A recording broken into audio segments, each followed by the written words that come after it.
Chapter 19, La M Goes to Hollywood.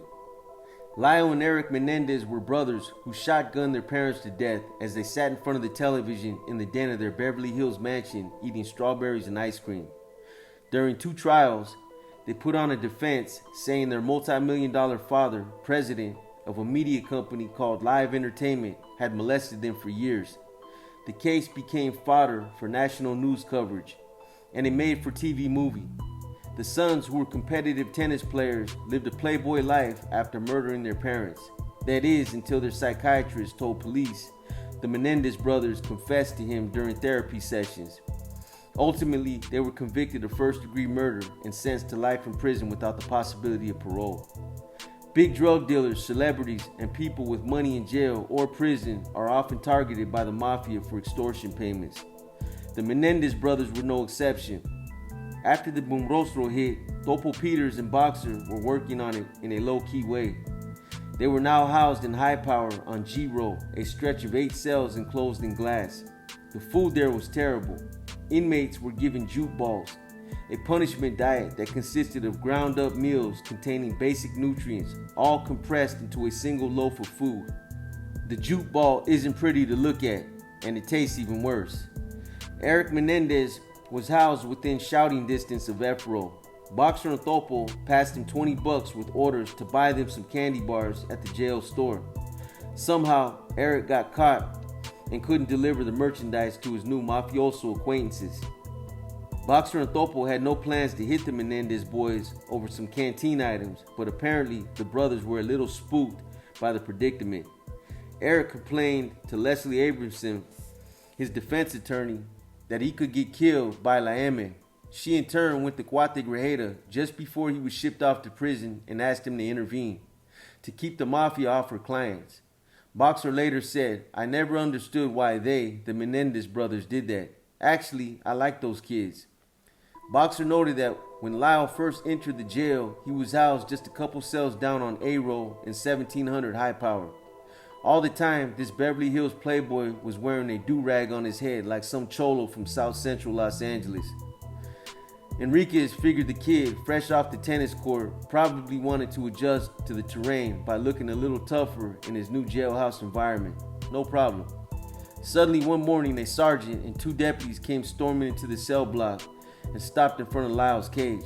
Boxer couldn't see them, but it was easy to hear what they were saying. It sounded serious. "Give it to us," the cops commanded. "What?" Lyle answered. "Give it up now." "I don't have anything." The sergeant's voice was extremely authoritative. "Now hand it over." Boxer thought, wow, this guy is really doing something. He's dealing dope. Maybe his attorney is bringing it in. Or maybe he's caught with the shank, needed for his own protection. "What are you talking about, officer?" Then it came. The deputies knew what they were looking for and weren't leaving without it. "Give us the wig." Lyle then handed over the toupee that covered his pate and hung over the top of his upper forehead in little bangs. He walked around with a bald head for the next few months and was thoroughly embarrassed. Apparently, his Princeton playboy image was suffering. Finally, he received a judge's order and was allowed to wear the toupee in court.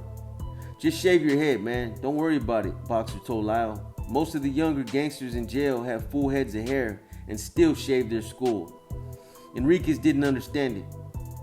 It wasn't all fun and games when it came to celebrity, not when it involved a film about Renee's Emmy. "Paramount Pictures, can I help you? I'd like to talk to this guy," Edward almost said Boxer. During this period following the Indio Carlos hit in the courthouse, the Mon Bonrostro stabbing in the attorney visiting room, the massive jail drug ring bust that even involved his own wife, his court-appointed private investigators smuggling in narcotics and hacksaw blades, and the overdose episode in a high-security gang module, Boxer had been transferred to Module 2904. It was an extra high-security area of the jail where there was only one row of only 6 cells, 1 man to a cell. Movie actors such as Eddie Murphy and Robert Downey Jr. or other high-publicity inmates such as the Night Stalker, serial killer Richard Ramirez were kept there. All these inmates were deemed unfit to mingle, either for their own protection or for the protection of others. That now included Enriquez. He ate and slept in the small cell and wasn't allowed any visits except from his lawyer. Other than an attorney visit, The only time he was allowed out of his cell was for court appearances. Then he was always escorted by 2 or 3 deputies, handcuffed, arms chained to his waist, and his legs in shackles. Even his own lawyer had to give 24 hours notice to see him, and when they did meet, Boxer's hands and ankles were shackled to the table. "He's like Hannibal Lecter," complained his new attorney, Joseph Gutierrez. While Boxer was locked down in Module 2904, he had daily access to a telephone. He'd heard that actor Edward James Olmos was producing a movie about the Mexican Mafia titled American Meat and wanted to ask Olmos some questions about it. The receptionist put him through the Olmos production office. "American Meat, I want to talk to Edward James Olmos," said Boxer. "I can take your message," came the reply. "No, I want to talk to the guy. I want to talk to somebody. This isn't a call from a fan." Boxer was insistent. Eventually, Danny Harrell came to the phone. He played the part of Güero in the movie and was also an assistant to Olmos. "My name is Rene Enriquez. I'm also known as Boxer."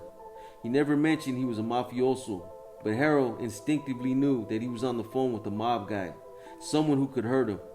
Boxer told him he wanted to see a copy of the script, that he was a friend of some friends who'd done some work on the movie. Rocky Luna and Charlie Brown Manriquez, both MA members, had served in some capacity as technical advisors for the film. "Hey Renee, you know what?" explained Harold. "We talked to Rocky and CB, and they said it was all cool, man." That wasn't good enough. Boxer wanted to see a script. In a 1991 interview with the Los Angeles Times, Olmos said, "I want to show that there's a cancer in the subculture of the gangs. They'll," MS say, "you've taken away our manhood with this movie. I say to them, either you treat the cancer or it'll eat you alive." Enriquez told Harold, "I agree with the message of the film, but not the vehicle, La M, that you're utilizing to send the message." He had concerns about how long it was being done. Mafia rumor mill had told him there were some scenes in which Olmos took too much dramatic liberty and did not respect the true heritage of M. Enriquez wanted to see for himself. Send him the script instead. Harold sent him a production package about the movie. That wasn't enough. Boxer was back on the phone asking for the script again. Harold sent him an address where he could write Olmos, and he did. No response. He telephoned again and was given another address where he could reach the 46-year-old actor. Finally, he got a copy of the script, read it, and mailed back his thoughts about it. What Enriquez didn't know was that Olmos, already petrified that the Mafia was after him, handed the letters over to the FBI. The feds interpreted Boxer's correspondence as a thinly veiled threat. Boxer had written to Olmos that a lot of people, including him, were upset with the movie. In his opinion, the actor did in fact take dramatic liberties that were offensive. He wrote that he and others were especially displeased with a scene in which the main Mafia character, who was based on MA icon Cheyenne Cadena, was sodomized in juvenile hall. Mafiosi said that was fiction. Furthermore, no man who allowed himself to be raped will be allowed into the Mexican Mafia. The other major objection was that Cadena's character was killed at the end of the movie by other carnales after oppressing doubts about their brutal business. In real life, Cadena was murdered by rival Nuestra Familia hitmen while trying to forge a truce to unite the interests of La Raza. In truth, he went down as a martyr in the eyes of La M. Those scenes in the film were viewed as an act of disrespect. If he was going to do a movie, insisted Enriquez, it should have been a realistic portrayal of what happened. Boxer concluded his last letter to Olmos by saying that he wished him health, happiness, and a box office success. The actor felt the message was a warning that the mob was coming after him. On March 25, 1992, 12 days after the movie's premiere, Charlie Brown Manriquez was gunned down while walking through the Ramona Gardens housing project in East Los Angeles. It was a Mafia hit.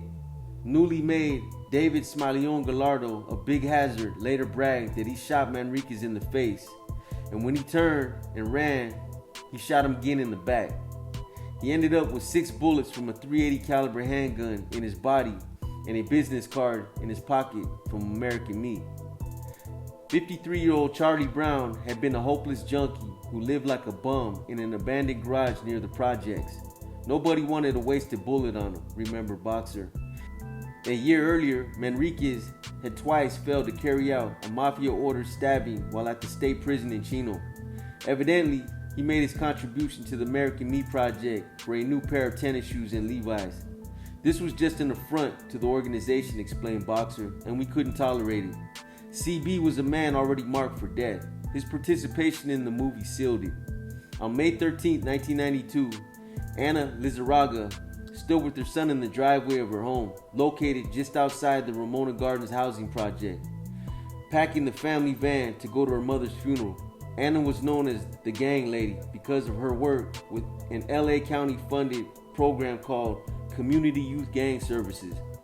It was a job that allowed her to cruise the streets, make contact with gang members, and try to cool heated neighborhood gang disputes before they ignited death. A self-described former gang member, Lizarraga told the Los Angeles Times in a 1984 interview that she felt a special obligation to work with youths after she lost her husband and 2 nephews to gang shootings. She said she wanted to be a model for her own children so they would not become gang members. The 2 masked gunmen dressed in black came up her driveway firing freely with 9mm handguns that had 15-round clips. As she fell to the ground, the assailants walked up closer and kept on shooting. Lizarraga died with 30 slugs in her body. Minutes after the hit, police arrested 29-year-old Jose Joker Gonzalez a few blocks away as he tried to flee the scene of the crime. He was a Big Hazard gang member who had been paroled from Folsom Prison just 2 weeks earlier. Joker was later tried, convicted, and sentenced to life in prison for the murder. FBI records show that Laeme's Smaleon Gallardo, more than a year earlier, had expressed his desire to kill Lizarraga because he felt she was a police informant who was interfering with this drug trafficking in the Ramona Gardens housing project. Gallardo sponsored Joker for MMA membership because he killed the gang lady. It was no coincidence that the Lizarraga murder came 3 months after the release of American Me. The 49-year-old gang counselor had worked on the film as a paid consultant with a small acting role. Gallardo saw that as disrespect to the MA. Boxer recounted that what happened to Lizarraga was an unfortunate hit, totally uncalled for. In the organization, we believe that violence is the last response. After all else fails, then you kill. Smaleon Gallardo, being the stupid idiot that he was, so hooked on violence, his first response to everything was kill him, whack him.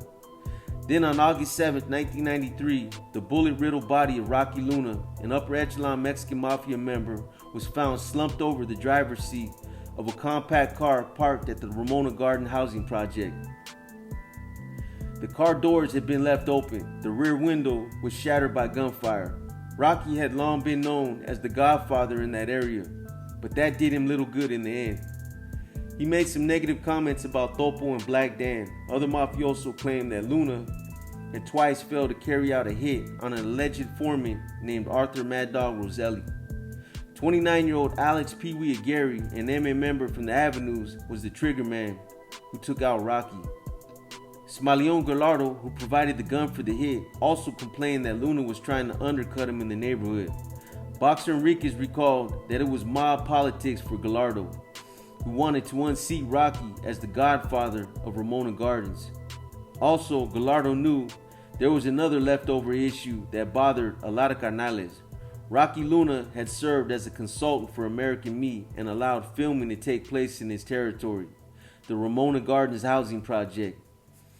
It is no wonder that Edward James almost feared that Laeme put a contract on his life.